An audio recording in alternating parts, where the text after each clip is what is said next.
갈라디아서 6장 9절 한 절 말씀입니다. 갈라디아서 6장 9절 한 절 말씀인데요. 우리 다 같이 한 목소리로 함께 말씀을 읽도록 하겠습니다. 시작. 선을 행하되 낙심하지 말지니 포기하지 아니하면 때가 이름에 거두리라. 아멘. 하나님 아버지, 귀한 시간을 허락하셨습니다.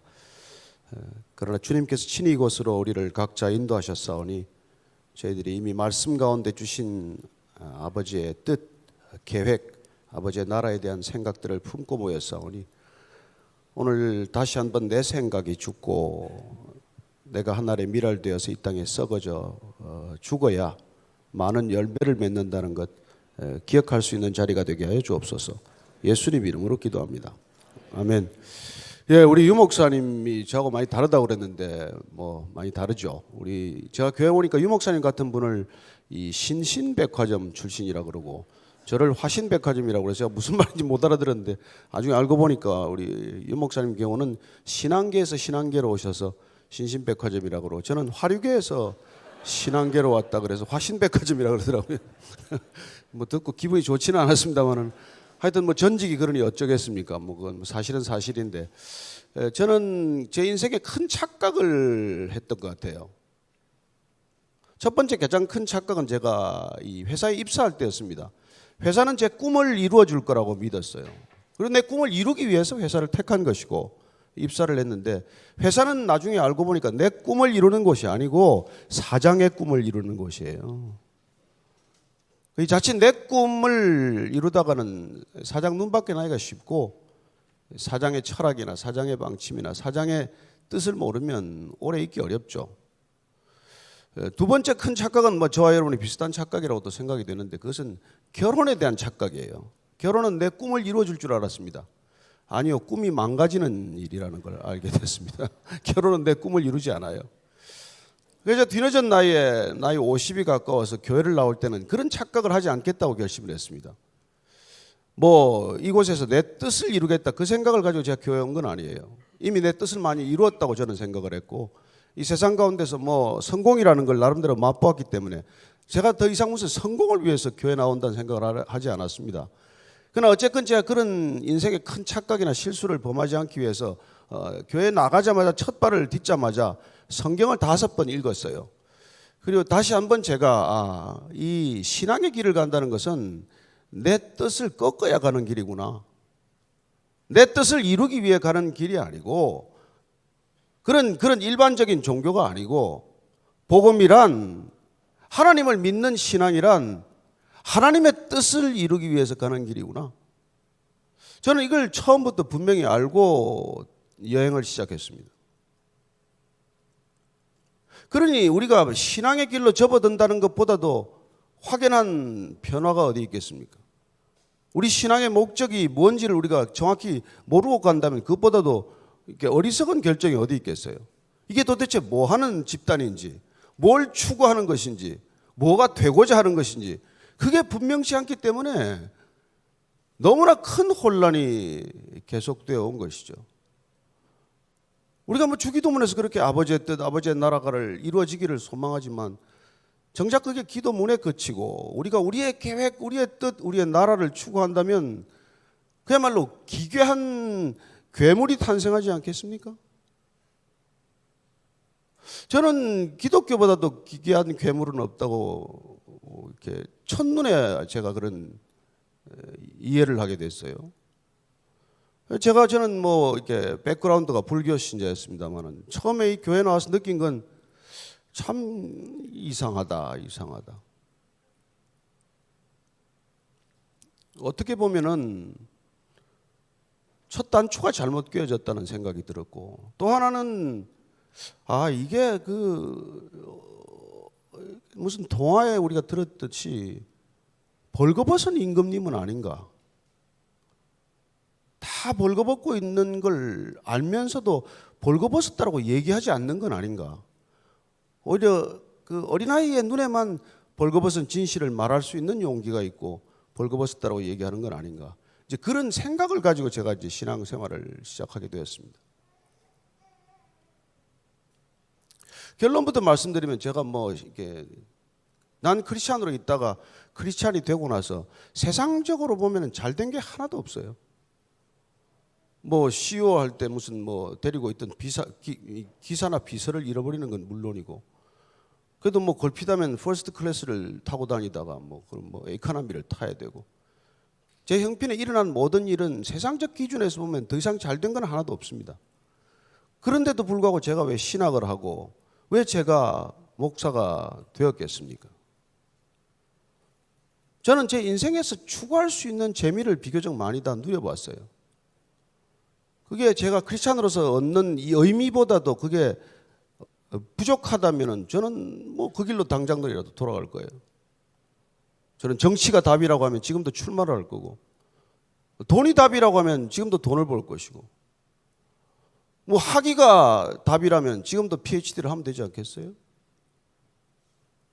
인생의 궁극적인 답을 우리가 찾는다는 것, 진리가 우리 안에 온다는 것, 이것과 비교할 수 없는 가치가 되기 때문에 이 가치에 이끌리는 삶을 우리가 살기를 결단하는 게 그리스도인 아니겠습니까? 그래서 내 말이 너희 안에 거하면 너희가 참내 제자가 되고 진리를 알지니 진리가 너희를 자유케 하리라. 저는 여러분들이 어떤 인생의 길을 갔건 백그라운드를 가졌건 진정 자유를 경험하는 길이 있었습니까? 저는 제가 하고 싶은 걸 마음대로 했지만 그건 자유의 길이 아니고 중독의 길이었어요. 중독의 길. 저는 33년 술을 마셨는데 마음껏 술을 마셨더니 알코올릭 되는 것 아닙니까? 여기 뭐 저보다 술 더 마신 사람 있으면 오늘 밤이라도 제가 한번 뭐 대작을 하자는 얘기는 아니고 골프 치고 싶을 대로 칩니까? 뭐 한 주 동안 계속 골프 생각만 하다가 13년 동안 골프 홀릭으로 살았어요. 제가 도박을 너무 좋아해서 너무 뭐 이렇게 포커를 하면 한 80% 승률이 있는데 한 3시간이면 5만 원을 50만 원으로 만들어서 생계 보탬이 되기도 하고. 그런데 그걸 2박 3일씩 하면 어떻게 됩니까? 도박 중독이 되는 거예요. 그렇습니다. 우리가 자유롭게 무언가를 내가 원하는 걸 추구하면은 그게 궁극적으로 우리를 자유롭게 하는 게 아니라 우리를 궁극적으로 묶어간다는 것입니다. 그렇게 우리를 묶는 대표적인 것들이 있죠. 저는 오늘 이 밤에 모이신 분들이 어쨌거나 뭐 신앙 안에서 나름대로 경륜과 연륜을 쌓아왔다고 믿습니다. 무엇 때문에 아직도 교회를 안 떠나셨습니까? 왜 교회를 계속 다니고 계십니까? 목적이 무엇입니까? 내 신앙의 목적이 있어야 될 거 아니겠습니까? 뭐 여기서 뭐 직분이 올라가서 여러분들이 뭐 권사 장로 되시고 또 조금 뭐 부르심이 강해서 목사 되는 게 목적입니까? 아니 우리는 송두리째 변하는 게 목적이에요. 리바이벌을 하는 게 목적이에요. 리바이벌. 그 부흥이 뭡니까? 우리는 부흥이라고 번역을 했지만 리바이벌한 죽은 게 살아나는 거 아니에요. 다시 사는 것 아닙니까? 다시 사는 경험, 다시 살아나는 리제너레이션, 리버스. 그게 우리 신앙의 목적 아니겠어요? 죽었다가 살아나는 것을 경험하는 것 아닙니까? 그렇습니다. 그런 우리가 경험을 하게 되면 지금까지 살아왔던 모든 기준과 가치가 한꺼번에 송두리째 바뀌는 걸 경험하기 때문에 누구든지 그리스도를 만나면, 예수님을 만났다라고 말한다면 내 인생의 분명한 B, C와 AD로 갈라지겠죠. Before Christ 그리고 Anno Domini. 그건 우리가 뭘 애를 썼습니까? 찾아오셨고 찾아오신 그분을 만났더니 그분으로 인해서 내 삶의 모든 기준이 바뀌었기 때문에 우리 인생은 더 예전처럼 살 수 없게 되는 것.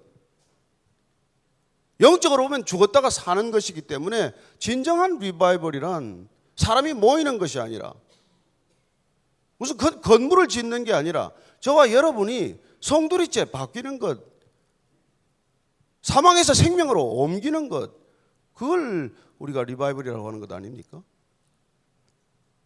개인적인 그런 리바이벌을 경험하지 못했다면 그런 경험이 없는 사람들끼리 모여서 무슨 일을 할 수 있겠어요?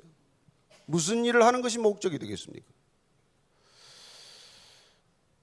그러나 오늘 우리 사도 바울이 이 갈라디아서를 통해서 주신 말씀은 우리가 그렇게 하나님 안에서 이렇게 살아가지만, 그래서 우리가 본질적으로 우리는 악한 인간이지만, 죄인이지만 주님 때문에 선을 알게 되고 그렇게 선하게 살려고 애를 쓰면 반드시 낙심하겠죠. 반드시 우리가 포기할 수밖에 없는 상황들을 만나지 않습니까? 마치 아브라함이 갈대아 우르를 떠나고 명령에 순종해서 가나안 땅에 들어왔지만 그가 기근을 만났듯, 왜 하나님은 일건 순종하는 사람에게 기근을 허락하십니까? 무슨 목적이 있지 않겠어요? 어쩌면 우리가 거듭났다고 할 때 본질적으로 우리의 기준이 바뀌었다면, 우리의 기준은 사실 지금까지 살아왔던, 송두리째 살아왔던 기준이란 게 뭐 돈, 권력, 성적인 것, 뭐 그런 거죠. 뭐. 리차드 포스터에 따르면 money, sex, power, 그런 걸 기준으로 살아왔다면 우리는 더 이상 그게 기준이 아니라 이제 송두리째 바뀐 기준을 살기 때문에, 하나님께서는 그런 기준을 살아가는 인생을 인도하실 때 지금까지 살아왔던 그 기준을 하나씩 떨쳐내는 그런 테스트를 하지 않겠습니까? 그 테스트를 받을 때까지 우리는 트라이얼, 시련을 겪게 되겠죠. 그런 시련이 반드시 오기 때문에, 사도 바울도 마찬가지 아닙니까? 저런 말씀을 그냥 나왔겠습니까? 가말리엘 문화에서 정말 전도가 그냥 양양한 젊은이였겠죠. 유명한 랍비가 될 수 있는 사람이었겠지만 그 예수님을 만났기 때문에, 주님을 만났기 때문에 그는 더 이상 예전처럼 살 수 없고, 그는 이제 주님 때문에 멀었던 눈이 다시 떠지는 것을 경험하게 되고, 그렇게 새로운 것에 눈 떴을 때 그는 인생 전체를 통해서, 후반전 전체를 통해서 주님과 함께 걷는 그 동행의 삶 전 과정을 통해서 계속해서 그는 넘어질 수밖에 없고 쉽게 그만두고 싶을 수밖에 없는 그런 상황들을 끊임없이 겪게 되는 것을 보지 않습니까? 그래서 우리가 주님을 만났다는 것, 주님과 함께 동행하기로 결정했다는 것, 이거야말로 우리가 오늘 낙심할 수밖에 없는 상황을 거듭 만나기 때문에 오늘 사도 바울을 통해서 우리에게 주는 이 말씀은, 너희들이 선을 행하다가 반드시 낙심하게 되겠지만 그러나 낙심하지 말고 포기하지 말아라. 때가 되면 반드시 이룰 것이다. 그러나 우리가 알거니와 선한 일을 우리가 할 수 있습니까? 부자 가난이 예수님께 와서 묻습니다. 선한 선생님이여, 누가 선하다고 하느냐? 누가 선한 사람이 어디 있냐? 선한 이는 한 분, 하나님 한 분밖에 안 계시다. 그렇습니다. 우리는 선을 행할래야 행할 수 없는 사람이죠. 우리 안에 오신 그분이 직접 일하지 않는다면 우리가 무슨 일을 하건 우리는 선행을 할 수 없다는 것을 우리가 뼈저리게 알기 때문에, 주님을 만난 사람은 다 그렇게 고백합니다. 나는 죄인 중에 괴수라고 고백을 해요. 예수 만난 증거가 뭡니까? 그렇게 의롭다고 생각했고 나만큼만이라도 도덕적이라고 주장했다면 그분 오셨다는 증거는 나 같은 죄인이 없다는 것 아니겠어요? 이 세상에 죄인 중에 괴수가 되는 것 아닙니까? 지극히 작은 자보다 더 작은 자 아닙니까? 그게 주님을 만난 것 아니겠어요? 그게 내 힘으로 무슨 선행을 할 수 있습니까? 여러분, 죄인이 무슨 선행을 하려고 해봐야 하루 종일 하는 게 선과는 거리가 먼 악한 일들 아니겠어요? 그래서 우리가 그분 안에서 다시 한번 우리 생을 돌이켜보면 내가 단 한 가지도 선한 생각이 없었구나. 선한 일을 할래야 할 수 없는 존재구나. 나한테 대해서 뼈저리게 한번 절망하고, 정말 나한테는 구원의 소망이 전혀 없다는 걸 다시 한번 우리가 뼈저리게 느껴야 그분께서 친히 우리에게 약속하신 성령이 오실 것이고, 그분이 오셔야 그분이 원하시는 일을 행하실 때 우리는 성령의 소욕과 육신의 소욕이 날마다 부딪히는 것을 경험하기 때문에 날마다 낙심이 되는 상황을 경험하게 되고, 날마다 낙심이 될 때 우리가 주님을 더욱더 신뢰하고 더욱더 우리가 의지하고자 하는 그 고통스러운 여정을 저와 여러분이 걷고 있지 않습니까? 그렇습니다. 우리가 주님이 아니고서는 단 한 가지도 선을 행할 수 없다는 것. 아니 내 의지로 하는 것들은 어떤 것도 악한 것이라는 것. 오직 그분만이 내 안에 계셔서 그분이 행하시는 일만이 선한 일이 될 수 있다는 것을 믿기 때문에 우리가 잠잠히 그분의 인도하심을 바라볼 때, 그분께서 친히 우리를 이끌어 가실 때 우리는 점점 미숙한 데가 아니라 그분 안에서 이루어져 가고 빚어져 가고 성숙하는 것을 경험하는 것이죠. 그래서 우리가 사실 주님을 만났다, 주님을 고백하지만 여전히 내 의지가 남아있다면 우리는 끊임없이 사실은 낙심하는 상황을 겪게 된다는 것입니다. 낙심하니까 낙심하지 말라고 하시는 것이죠.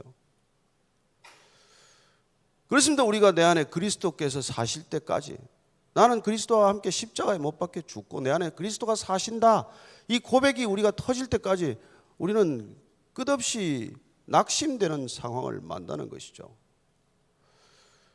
저는 우리가 이게 낙심되는 상황을 내다보면서 미리 예견하면서 어떤 일이 닥칠 것이라는 걸 알면서 그때 우리는 가벼운 발걸음으로 그분과 함께 동행할 수 있지 않겠습니까? 예수 믿고 잘 되는 일만 있다면 뭐 오죽 좋겠습니까만 어디 그런 일이 있습니까?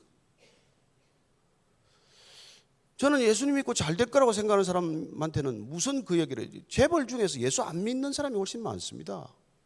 정치인들 중에서 난 크리스찬이 훨씬 많습니다. 그런 것들이 세상에 잘 되는 것이 기준이라면은, 여러분 남병 호랑객교 믿어도 말이지 무슨 대한민국 제일 큰 123층 빌딩을 짓는데, 예? 선무당이 되어도 작두를 타는 능력을 받는데, 작두 타는 목사님 보셨습니까?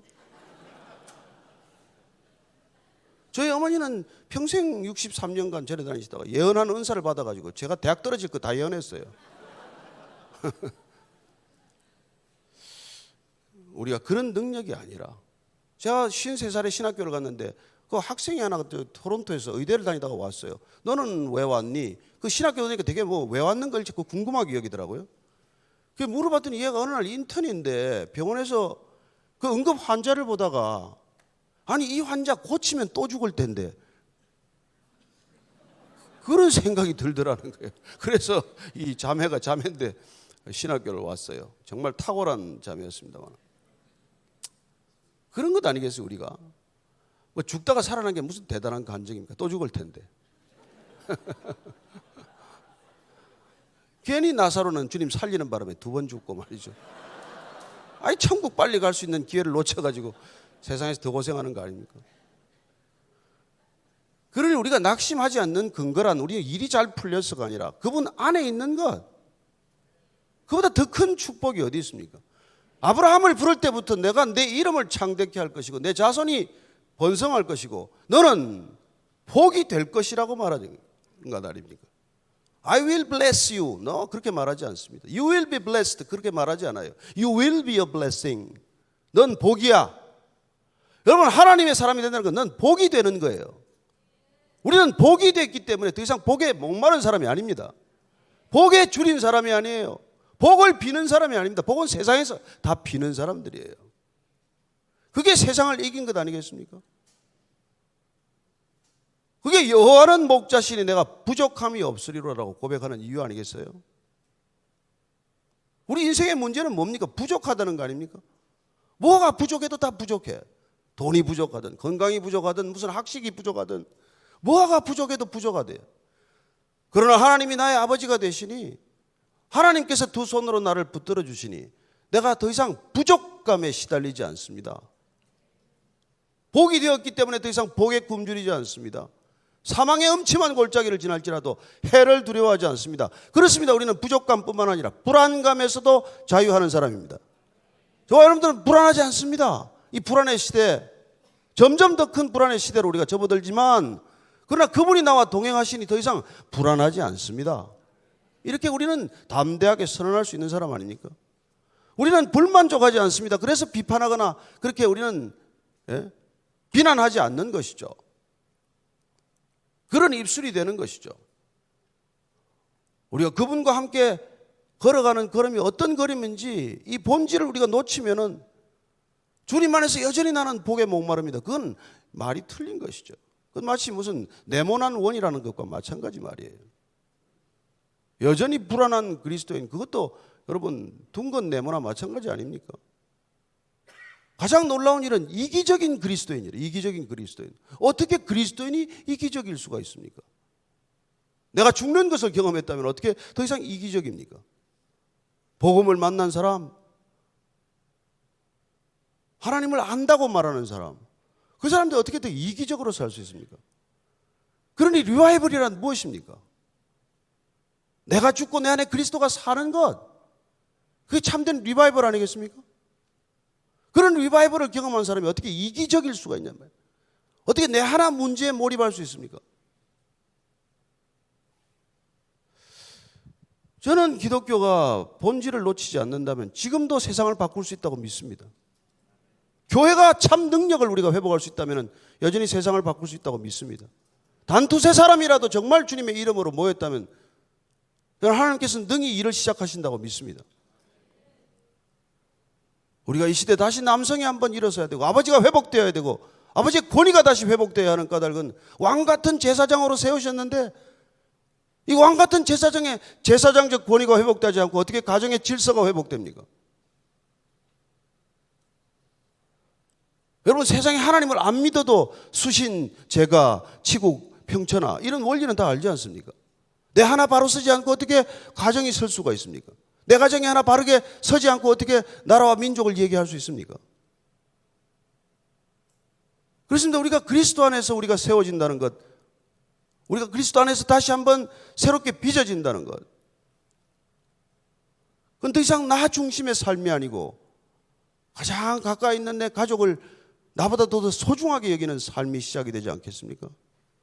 우리가 그분의 사랑, 아가페 사랑, 아가파오하는 사랑, 그 사랑은 가치 없는 것을 가치 있게 여김으로, 끝없이 가치 있다고 말씀하심으로, 끝없이 가치 있게 대해주심으로 우리가 진정 가치 있는 존재가 되었다는 것을 우리가 고백하고 경험할 수 있다면, 그런 경험을 한 사람이 가치 없는 것들에 대해서 무심하겠습니까? 우리의 본질적인 변화는 어떤 것입니까? 우리의 목적은 변하는 것입니다. 변하는 것. 여러분, 내가 변해야 누가 변하는 것 아닙니까? 저는 제가 예수님 만나기 전까지 제가 늘 남을 변화시키려고 몸부림쳤던 사람이에요. 하루에 2시간, 3시간 자고 코피를 쏟아가면서 6년 동안 제가 회사에 4시 반 출근했습니다. 세상을 뒤집기 위해서, 세상을 바꾸기 위해서, 세상을 바꿀 수 있다고 믿었기 때문에. 아니요, 내가 바뀌지 않는데 세상 바뀌는 법은 없습니다. 세상을 바꾸는 가장 본질적인 방법, 가장 분명한 방법은 내가 바뀌는 길이에요. 그래서 제가 트위터를 시작할 때 그런 말을 썼습니다. 내가 20대 때는 세상을 바꾸겠다고 도를 들었고, 30대 때는 내가 아내를 바꾸겠다고 눈꼬리를 쳐들었고, 40대 때는 내 아들들 바꾸겠다고 매를 들었다가, 50대는 내가 들었던 것 다 내려놓고 나만 바뀌면 된다고 제가 결심을 했습니다. 신앙이란 무엇입니까? 나를 바꾸는 능력이에요. 내가 변하는 능력입니다. 내가 자유해지는 능력이에요. 내가 참 기쁨 안으로 뛰어드는 능력입니다. 저는 세상에 재밌는 것들을 알아요. 세상에 뭘 쫓아서 가는지 압니다. 그게 정말 재미있습니까? 저와 여러분들이 주님을 만났다는 게 어떤 변화를 내 안에 일으켰다는 걸 우리가 놓쳐버리면, 그럼 세상을 구하기 위해서 우리가 여기 와 있습니까? 세상에 소망이 있기 때문에 우리가 지금 여기 와서 매일 주님께 때를 쓰는 건 아니지 않습니까? 세상에 소망이 없기 때문에, 우리가 먼저 건짐을 받았기 때문에, 우리가 먼저 사망에서 생명으로 옮겨졌기 때문에, 사망 가운데 있는 저들을 어떻게 하면 생명으로 옮겨 놓을 수 있을까? 이것 하나 때문에 직장도 가지고 결혼도 하고 무슨 모든 일이 여기에 초점이 맞아야 되지 않겠습니까? 아니, 북한 사람이 하나님을 그렇게 대적해도 통일이라는 목적 하나 있으니까 지금까지 버티는데, 여러분, 강력한 생각은 강력한 동기를 만들어요. 누구도 거부할 수 없는 생각을 하는 사람은 강력한 태도를 만듭니다. 복음이 어떻게 2000년까지 전해졌습니까? 사망에서 생명으로 옮기겠다는 그 강력한 동기가 부여되어 있기 때문에 예수를 만난 사람은 누구든지, 어느 누구든지, 남종이든 여종이든 무슨 뭐 상전이든 아래 것이건, 주님을 만난 사람은 누구도 만류할 수 없는 그런 동기가 부여되는 사람들이고, 거기 한번 불이 붙으면 그럼 내 생명보다 더 중요한 분을 만났기 때문에 그보다도 더 강력한 동기나 생각이나 태도가 어디 있겠습니까? 그렇습니다. 믿음은 태도로 증거됩니다. 증언됩니다. 우리가 뭘 더 가치 있게 생각하는가? 우리에게 뭐가 더 소중한가? 뭐가 진실로 우리에게 가장 중요한 일인가? 거기에 대해서 우리가 솔직하다면, 분명하다면, 정직하다면 그럼 세상이 우리한테 감동 안 할 게 뭐가 있겠어요? 저는 제가 스탁 옵션을 버리고 신학교를 갔습니다. 다 미쳤다 그랬어요. 제 아내가 우선 미쳤다 그랬어요. 한 1년만 참고 받아가지고 그 몇십억 건져서 가지 말이지. 제가 돈 생기면 신학할 것 같으니?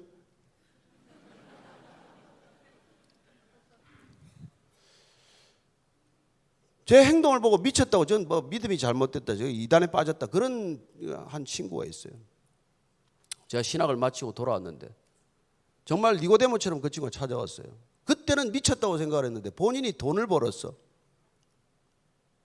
뭐 경매 시장에 뛰어들어가지고 돈을 좀 벌었는데, 돈을 벌어도 하나도 행복하지 않다는 걸 경험했다는 거예요. 돈을 벌고도 아내하고 더 심하게 싸우게 됐다는 거예요. 그래서 처음 생각난 사람이 저라서 찾아왔답니다. 그래서 내가 웃으면서 그랬어요. 너 때문에 내가 이 스탁 옵션을 버렸구나. 하나님은 한 사람의 영혼을 위해서 무슨 결정이든지 할 수 있는 분 아닙니까?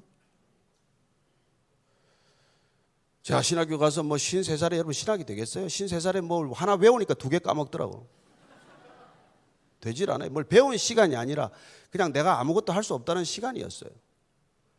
근데 이것도 뭐 내가 무슨 뭐 한참 술 먹고 골프 치고 할 때는 그렇게 건강하더니 왜 공부 좀 하겠다는데 병이 나고 입이 돌아가고, 왜 좋은 일 하겠다는데 이렇게 일이 안 되냔 말이에요. 그래서 제 아내가 물었어요. 당신 진짜 음성 듣고 왔어? 아니 음성 들었다는데 왜 입이 돌아가? 뭐 다행히 좌로 우로 돌아가서 균형이 잡혔습니다만. 제가 그랬어요. 제 아내 보고, 야 내가 딱 한마디만 내가 당신한테 할게. 내가 이 세상에 쾌락이라는 걸만 쫓아봤지만 그건 영원히 가지 않아. 잠시야. 그러나 우리가 그리스도 안에서 겪는 기쁨은 순간 같지만 영원한 거야. 저는 여러분들이 그 영원한 기쁨을 맛보았기 때문에 어떤 것도 여러분을 흔들지 못할 것이라고 믿습니다. 마치 하박국이 비록 이제 포도나무에 열매가 없고 감람나무에 소출이 없고 무화과에 식물이 없고 뭐가 다 없고 말이지. 우리의 양이 없고 외양간에 소가 없을지라도 구원의 하나님으로 인하여 기뻐할지로다. 여러분 이게 우리의 능력 아닙니까? 뭐 한편 저기 저 아이비리그 나오고 말이지, 뭐 투자하는 것마다 잘 되고 말이지, 애들 또 너무 좋은 대학 가고 그래서 좋아하는 거야. 누가 못해요? 남편은 뭐 구조조정 당하고 투자한 거는 다 꽝 되고 애는 삼수제 들어가고 본인은 무슨 아미니 뭐니 하더라도 기뻐하면 궁금하게 여겨요. 하나님은 그래서 우리를 세상이 궁금하게 만들기 위해서 때로 고난을 허락하시는 줄로 믿으십시오. 여러분들이 잘 되기만 하면 세상은 아무도 감동하지 않습니다. 그냥 시기할 뿐이에요. 우리가 시기받기 위해서 뭐 이 길을 갑니까? 저는 우리가 선을 행할 수 없는 존재이기 때문에 선을 행하는 길은 단 하나예요. 그분 안에 머무르는 것입니다. 그분과 함께 하는 것입니다. 그게 예배 아닙니까? 예수님께서 예배를 어떻게 가르쳐 주십니까? 우물가의 여인은 예배를 여기서 하는 게 예배입니까? 저기서 하는 게 예배입니까? 항상 그게 고민이죠. 유대인들은 당신들은 다 예루살렘 성전에서 드려야 예배다. 우리 사마리아인들은 사마리아 산당, 그리심 산당에서 드려야 참 예배라고 하는데 어느 게 참 예배입니까? 예수님은 예배는 저기도 아니요, 예루살렘 성전도 아니요, 그리심 산당도 아니요. 예배란 in spirit and in truth. 네가 성령 안에 있는 것, 진리 안에 있는 것, 내 안에 머무르는 것. 여러분 예배는 태도 아닙니까? 태도. 어느 예배가 진짜입니까? 여기 선한 목자교회에서 드리는 예배가 진짜입니까? 사랑의 교회에서 드리는 게 진짜입니까? 거기도 아니고 여기도 아니고 여러분들이나 저나 in spirit and in truth, 내가 주님 안에 있는 것. 그렇습니다. 우리가 성령 안에 머무르는 것, 그보다도 더 큰 예배가 어디 있습니까? 그 예배가 이루어져야 이 예배가 살 것 아니겠어요? 그런 예배가 드려지면 여러분 내 중심적으로 살 수 있습니까? 더 이상 이기적인 삶을 살 수 있습니까? 아니요, 불가능합니다. 새 생명이 잉태되면 더 이상 우리는 옛 생명으로 못 삽니다. 마치 임신한 여인이 입덧이 시작이 되듯, 그 입덧은 무슨 뜻입니까? 내가 그동안 그렇게 좋아하던 것, 그게 새 태아를 위해서 다 끊어내야 한다는 것임을 알게 되는 것 아닙니까? 그럼 우리 안에 그런 새 생명이 잉태되면 우리는 지금까지 좋았다고 하는 것들, 그렇게 탐했던 것들, 갖고 싶은 것들, 얼마나 하찮은 것인지, 얼마나 역겨운 것인지, 얼마나 쓸모없는 것인지 한순간에 깨달아지는 것 아닙니까? 그런 것들이 더 귀중해지는 게 정상입니까? 아니면 그게 입덧을 하는 게 정상입니까? 세상에 대한 입덧, 이게 우리가 성령 안에 있는 것이죠. 그게 거듭난 것이죠. 그럴 때 우리는 낙심할 수밖에 없는 상황이지만, 세상이 말하는 낙심, 그건 내가 원하는 걸 얻지 못할 때 일어나는 것이지만은, 그러나 더 이상 내가 원하는 것을 얻지 못했다고 해서 내가 좌절하거나 포기하거나 낙심하지 않고 의연하게 주님과 함께 동행하는 삶은 우리가 살 수 있지 않습니까? 이걸 주님께서 위해서 우리를 부르시고, 그리고 우리가 홀로 가지 내버려 두지 않겠다. 세상 끝날까지 내가 너희와 항상 함께하리라 약속하신 대로 성령이 우리 안에 보내졌을 때 우리는 더 이상 나를 추구하는 삶이 아니라 자연스럽게 하나님을 추구하는 삶. 내가 내 안에 있으면 과실을 많이 맺나니 너희가 나를 떠나서는 아무것도 할 수 없다는 말이 무슨 말인지 깨달아지고, 오직 주님 한 분, 그분 붙들고 그분 안에서 in Christ, 그렇게 날마다 걸어가는 걸음이 얼마나 자유하고 얼마나 기쁜 일이기에 더 이상 세상 것들과는 비교할 수 없는 그런 삶을 우리가 살아가는 것입니다. 이게 세상에 궁금한 이유가 되지 않겠습니까? 저는 오늘 이 시대가 여전히 진리에 목마르다는 것을 압니다. 여러분, 조폭이어도 진리에 목마른 거예요. 어린아이라도 진리에 목마른 것입니다. 어느 누구건 채워지지 않는 것은 하나님으로부터 채워질 수밖에 없기 때문에, 채워진 우리가 다가가서 그 비밀을, 그 진실을 얘기하지 않고는 어떻게 그들이 거기서 나올 수 있겠어요? 그래서 우리가 만나는 이유는 무엇입니까? 돈을 버는 이유는 무엇입니까? 사업을 하는 이유와 목적이 무엇입니까? 학교에 가서 강의를 하는 이유가 뭡니까? 왜 변호사 일을 하십니까? 왜 공직 생활을 하십니까? 무슨 일이건 우리가 그분을 증언할 수 있기 때문에, 내 삶에 이루어진 것들을 나누어야 하기 때문에, 나는 저들이 목마른 답을 이미 찾았기 때문에 그걸 우리가 전하러 가는 것 아닙니까? 그때 하나님께서는 약속하신 대로 먼저 하나님의 나라와 그 일을 구하라. 그리하면 내가 필요한 모든 것을 더하시리라. 약속하시는 게 이루어지는 것을 경험하는 게 또한 놀라운 간증 아닙니까? 우리의 탐욕은 채워주지 않을 거예요. 불필요한 욕망을 우리는 채우시는 하나님이 아닙니다. 그러나 우리가 그분의 놀라운 약속대로 내게 필요한 모든 것들이 주님께서 공급하시는 것을 경험하는 것, 그런 놀라운 자유가 우리에게 주어지지 않았습니까? 그렇습니다. 그렇게 주님과 가다 보면 언젠가 주님께서 때가 되면은 주님의 일을 이루신다는 것을 같이 믿고 나아가는 것이죠. 내 뜻을 이루는 길이 아니기 때문에, 내가 원하는 때, 내가 원하는 목적이 내가 원하는 방식으로 이루어지는 삶이 아니라 주님이 원하시는 것을 주님이 원하는 때 주님의 방법으로 이루신다는 것을 믿고 인내하고 기다리면 어느 날 열매가 맺혀 있는 것을 목격할 때, 그때 우리는 상상할 수 없는 기쁨을 맛보게 되는 것 아닙니까?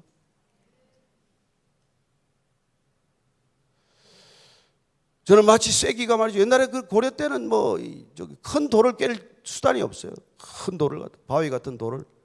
그러면 줄을 그어서 말이죠. 작은 쐐기를 구멍을 뚫어 가지고 거기 참나무 쐐기를 만들어서 박아 놓고 계속 물을 부으면은 그 줄을 따라 그렇게 참나무 쐐기가 말랐다가 또 물이 들어가면 부풀어서 어느 날 큰 바위가 쩍 갈라지고 쪼개지는 것을 보는 것처럼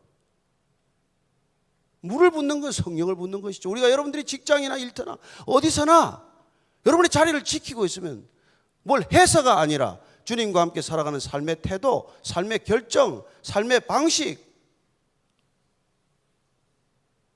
그대로 우리가 살아가고 있으면 언젠가는 나는 그 조직이 쪼개질 거라고 믿습니다. 우리가 날마다 성령 충만하게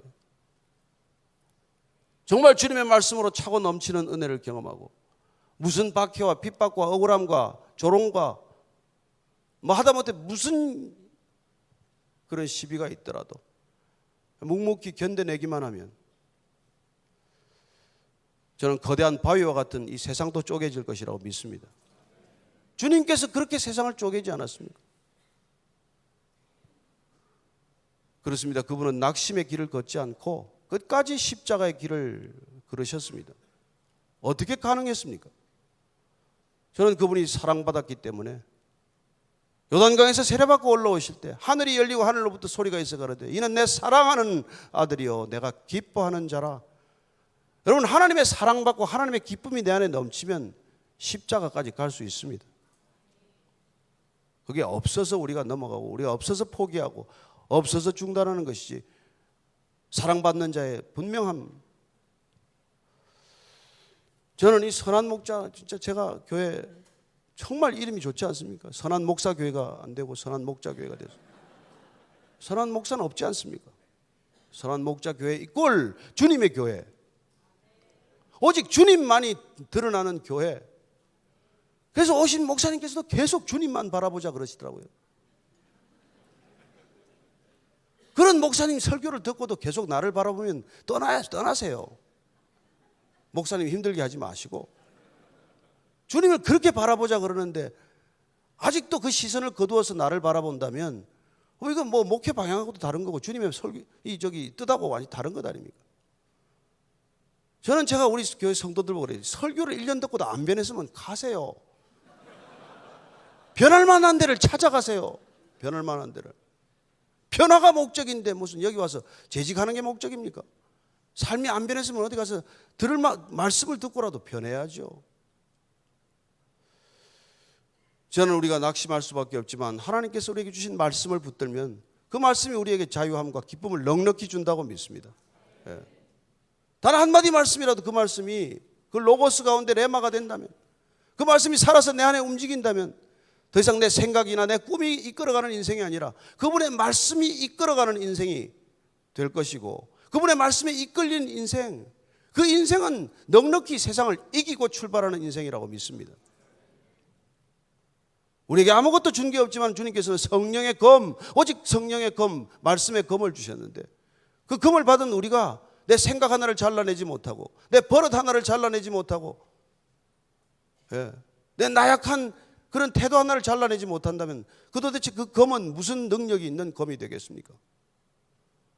하나님의 말씀은 살았고 운동력이 있어서 저의 날선 어떤 검보다도 예리하여 우리의 영과 혼과 관절과 골수를 찔러 쪼갠다는 말씀을 믿으시기 바랍니다.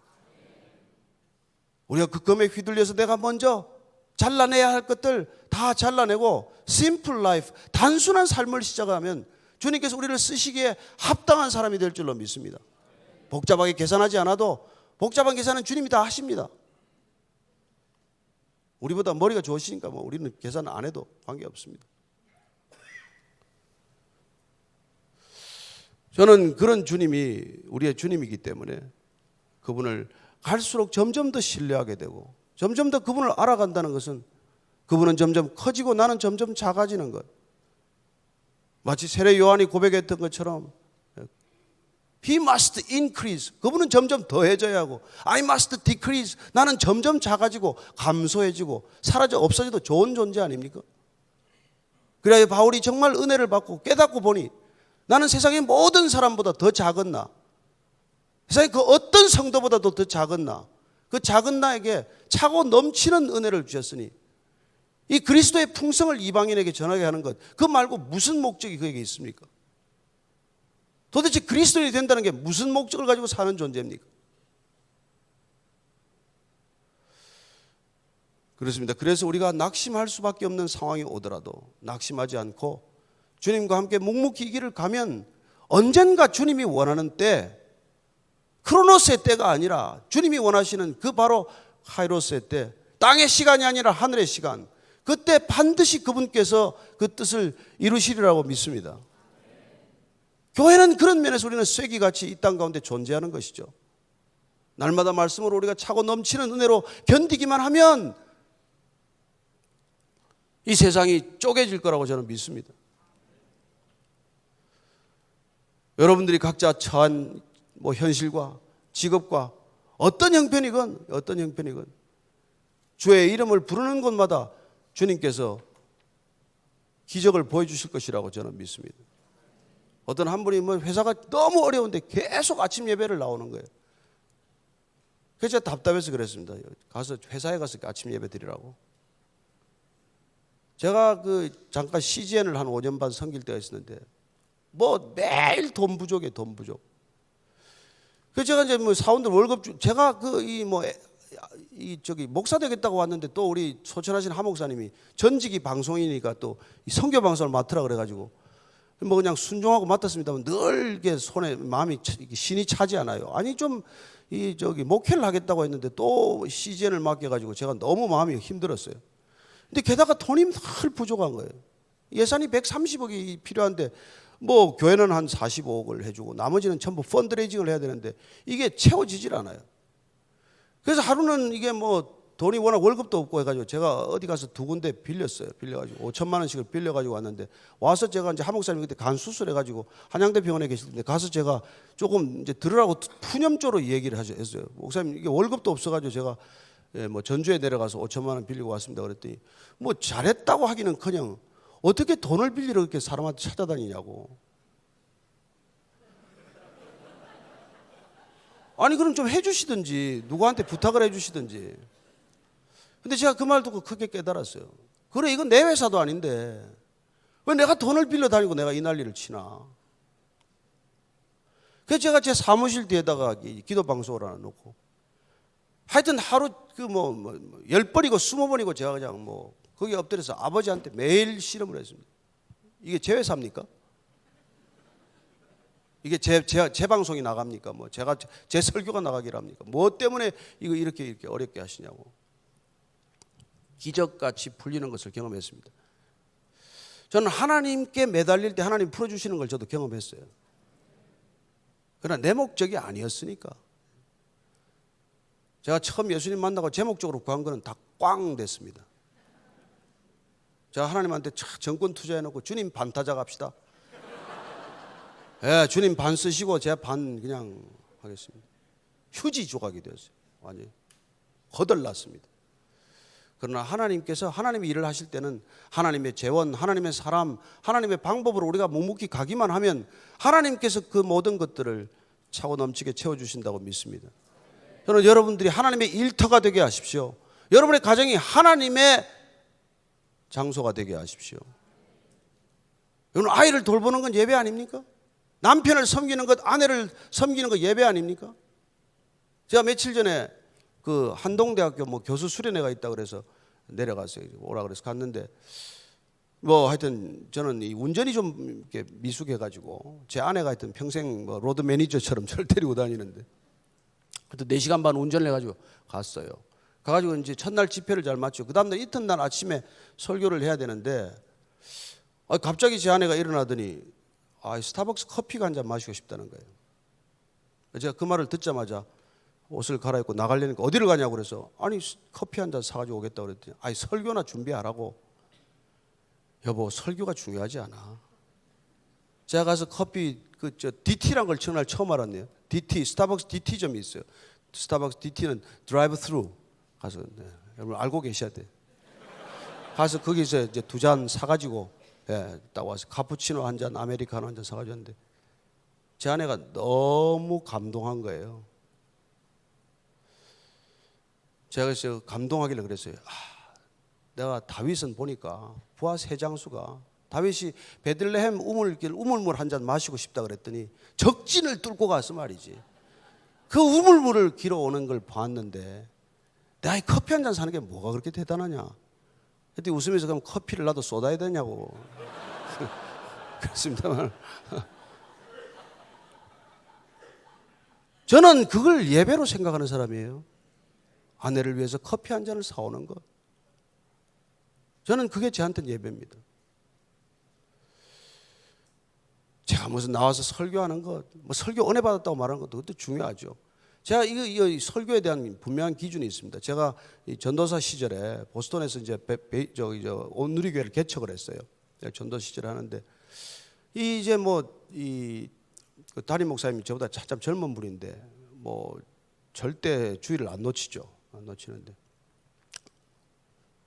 저도 주일 설교를 한번 해보고 싶은데 기회가 없어요. 근데 어느 날 한국 들어갔다가 이제 시카고에 비행기 이제 스탑오버해서 들어오는데 시카고에 눈이 너무 와가지고 이제 못 오게 된 거예요.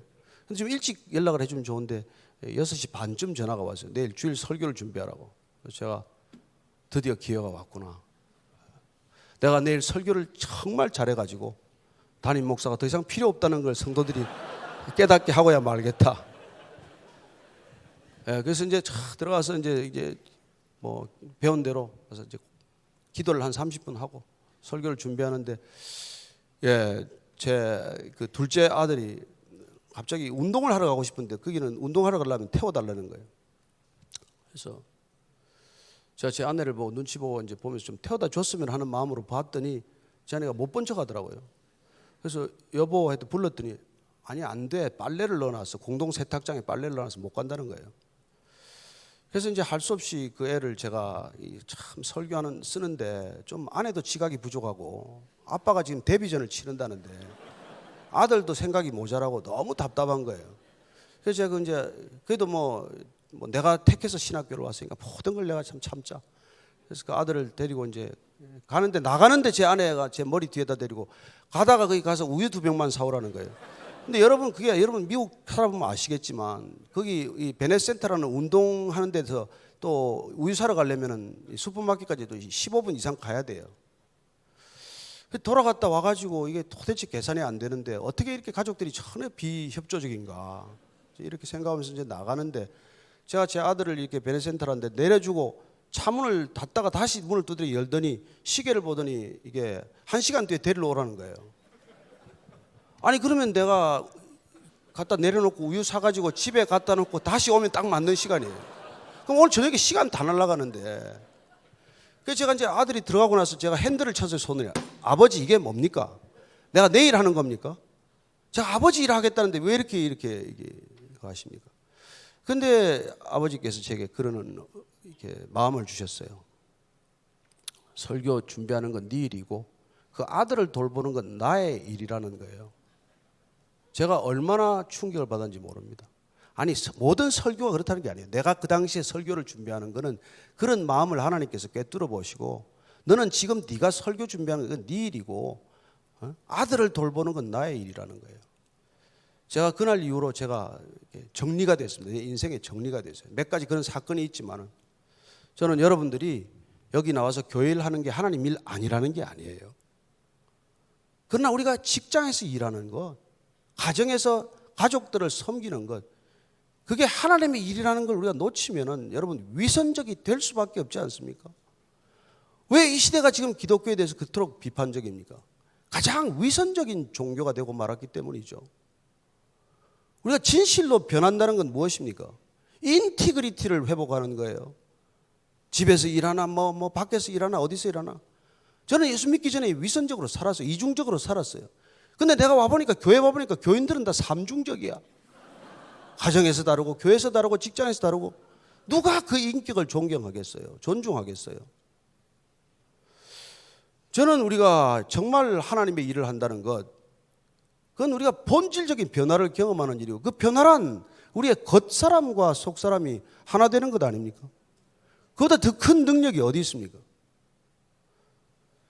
저는 제가 신학교 갈 때 제 아들들이 저를 막 만류했어요. 그래서 저는 아버지를 왜 이렇게 만류하나 그랬더니 아버지가 신학교 가면 내 등록금은 누가 마련하느냐는 거예요. 그래서 제가 속으로 그때 큰 충격을 받았어요. 이놈들이 벌써 지 살 길을 걱정하는구나. 근데 그 아들들이 다 결혼해가지고 어느 날 제가 만났어요. 그래서 니네들은 아빠를 어떻게 생각하냐? 아빠를 너무 존경한다네. 뭐가 존경하는데? 뭐가 존경스러운지. 아빠는 믿음대로 사는 걸 봤다는 거예요. 저는 제가 제 아들들한테 받는 평가가 더 중요합니다. 저는 뭐 유목사님이 저를 아무렇게나 봐도 상관이 없습니다. 뭐 다시 불러도 그만이고 안 불러도 그만이고 뭐 예. 안 불러주면 더 감사하겠습니다. 감사하겠는데 여러분들이 오늘 뭐 이 설교를 듣고 은혜를 받았든 못 받든 그거 중요하지 않아요. 하나님께서 오늘 필요한 한 사람에게 주셔도 저는 족합니다. 그러나 중요한 건 우리가 이 자리를 떠나서 다시 우리가 사랑하는 가족들과 함께 있을 때, 내가 직장 일터에 가서 그들과 함께 있을 때, 변함없이 우리는 그분과 동행할 때 비로소 사람들이 우리에게 변화를 발견할 거 아니겠습니까? 이 시대 진정한 그리스도인의 모습, 참 교회의 모습, 그 모습이 그들에게 잔잔한 감동이 되기만 한다면 저는 어느 날 우리에게 물을 것입니다. 네가 가는 교회나 한번 데려가라. 너는 교회 다니면서 날 교회 가자는 얘기를 안 하냐? 저는 이런 변화가 우리로부터 시작되어야 한다고 믿습니다. 오늘 이런 남성 집회 정말 전 좋은 집회라고 생각이 됩니다. 보통 가면 여성들이 너무 많지 않습니까? 그런데 이렇게 남성들이 오늘 모여서 정말 우리가 가장으로서 말이죠. 아까 그 그림 보면 우리가 뭐 한 인생 그렇게 금방 가더만요. 보니까 5분도 안 걸리대 나서 죽는 게 보니까. 그 짧은 시간, 짧은 생애 동안 우리가 뭘 하면서 우리 인생을 주님께 드려야 할 건가? 주님 만나면 뭘 하다 왔다고 얘기할 건가? 내가 뭘 하다가 왔다가 가는가? 주님께는 와서 뭐 선한 목자교회 다닌다고 묻지 않습니다. 그런 것 네가 뭐 권사였냐 장로였냐 묻지 않습니다. 우리 주님께서 뭘 물을지를 우리가 기억한다면은 우리가 이 짧은 생애 동안 정말 자기치게 하듯 잘라낼 것 잘라내고 오직 주님께만 집중된 삶을 살 수 있지 않겠습니까? 그때 저는 세상의 교회를 궁금하게 여길 거라고 믿습니다. 다시 우리를 궁금하게 여길 것이라고 믿습니다. 누군가 찾아와서 어려움이 있을 때, 가장 힘든 일이 있을 때, 여러분 임원들은 보면 결국은 믿을 수 있는 사람 쓰지 않습니까? 우리가 주님 때문에 믿을 수 있는 사람이 되기만 한다면, 그리고 기다릴 수 있는 사람이 된다면, 그리고 주님과 함께 언젠가는 주님의 뜻을 이루는 것을 목격하는 증인이 된다면 우리는 이 시대 동일하게 주님께서 우리를 부르셔서 원하시는 곳에서 원하는 방법으로 쓰실 것이라고 믿습니다. 주님께 쓰임 받으십시오. 주님께만 쓰임 받는 인생은 어렵겠지만 그러나 1차적으로 우리가 주님께 쓰임 받을 때 우리가 살아나고 우리 이웃이 살아날 때 하나님의 나라가 여전히 이 땅 가운데 이루어질 가능성이 저는 있다고 믿는 사람입니다. 이 시대에 이렇게 깨어있는 교회, 깨어있는 아버지들, 깨어있는 믿음의 사람들, 이런 분들의 행진이 단 두세 명이라도 주님의 이름으로 걷기 시작하면 언젠가는 이게 거대한 흐름이 되지 않겠습니까? 들으니까 올해 이게 첫 모임이라고 들었습니다만 정말 이런 남성 집회가 우리 자신을 깨우는, 그래야 새롭게 우리를 거듭나게 하는 자리가 될 수만 있다면 우리가 사랑하는 자녀들에게도 존경받는 부모가 될 것이고, 그리고 먼저 여러분 아내한테 사랑받는 남편 되십시오. 존경받는 남편 되십시오. 여러분 아내한테 존경 못 받는데 누구한테 존경받겠습니까? 아내한테 존경 못 받으면서 다른 사람한테 존경받는 건 위선이에요. 사실은 나가서 쇼하고 다녔기 때문에 그런 거죠. 저는 정말 우리가 가장 사랑하는 사람한테 많은 정말 사랑을 나눌 수 있게 되기를 바랍니다. 저는 아무것도 더 이상 잘된 거 없지만, 예수 믿고 나서 단 하나도 세상 사람들이 볼 때는 잘된 게 없지만, 저는 아내와의 관계가 회복되었고 자녀들과의 관계가 회복되었고, 정말 뭐 아버지를 아버지라고 불러도 안 불러도 그만인 그 정도로 제가 자식들을 무시하기도 하고 그렇게 힘들게 만들었지만, 제가 주 안에서 거듭나고 나서 솔직하게 자녀들한테도 사과하고 아내한테도 사과할 거 사과하고 고백할 거 고백하고 회개할 거 회개하고, 그렇게 가정이 살아나는 것보다 더 큰 부흥이 어디 있겠습니까? 그렇습니다. 가정과 교회만이 하나님의 인스티튜션입니다. 가정과 교회만이 정말로 생명이 살아있는 곳입니다. 이 가정과 교회란 하나님께서 동일한 원리로 만드셔서 주고 또 주고 끊임없이 주는 것으로 관계를 이루어가는 것 아닙니까? 모든 세상은 give and take지만 내가 준 것만큼 기대하고 내가 준 것만큼 요구하지만 그러나 오직 가정과 교회만이 내가 베풀고 또 베풀고 또 베풀어도 채워주시는 하나님을 경험하는 곳, 그래야 넘치도록 채워주신 분 때문에 내가 아무리 베풀어도 가난해지지 않고 내가 아무리 손을 벌려도 목마르지 않은 곳, 그렇습니다. 이 시대는 여전히 목마른 곳입니다. 무엇을 가져도 목마릅니다. 물이 없어 가람이 아니요 양식이 없어 주림이 아니요, 여전히 이 시대가 하나님의 말씀을 듣지 못한 기갈일진데 우리가 말씀으로 충만한 목마르지 않은 해갈된 그 인생들이 누군가에게 생수처럼 전해질 수 있게 되기를 축복합니다.